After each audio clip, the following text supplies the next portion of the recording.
Kalubhai દાડમનું juice બનાવવાનું છે કે હું? એલા રામ રામ ને સીતારામ ડાયરા ને માતાજી હવના હારાવાના કરે. હવે મારો ભાઈ જ્યુસ નથી બનાવવાનું.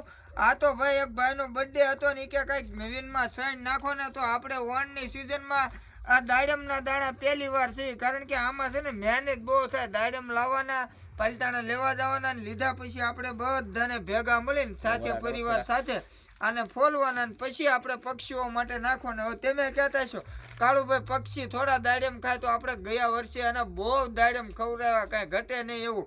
અને આ પાછા 5 કિલો લાવ્યા હતા. તો જો દાડમમાં છે ને બુલબુલ છે, સકલા છે અને ખિસકોલી, એ એટલા તો દાડમ ખાઈ ખાઈને ભૂકા કાઢી નાખે. તો આપણે પ્રમુખ વિજયભાઈ છે, પછી આપણે દિનેશભાઈ અને જિજ્ઞેશભાઈ સુરતથી આવ્યા સેવા કરવા. બતાવો એ ભાઈને, એ ભાઈનું કામ છે ને બહુ સારું છે. તો ભાઈ અમે બધા મહેનત કરવી છે, તમારે કાંઈ ન કરવાનું. તમને અમારું કામ ગમતું હોય તો જય બજરંગી ફેસબુક પેજ છે અને ફોલો કરી દેજો. અને યુટ્યુબમાં પણ આપણે વિડીયો મૂકવાનું ચાલુ કર્યું છે. અને યુટ્યુબ ચેનલનું નામ છે આપણું કાળુભાઈની મોજ. બરોબર, તમને મોજ આવે તો સબસ્ક્રાઈબ કરી આવજો. અને ઇન્સ્ટાગ્રામ તો તમને બધાને ખબર છે, જીવદયા ટીમ ડૂટસર.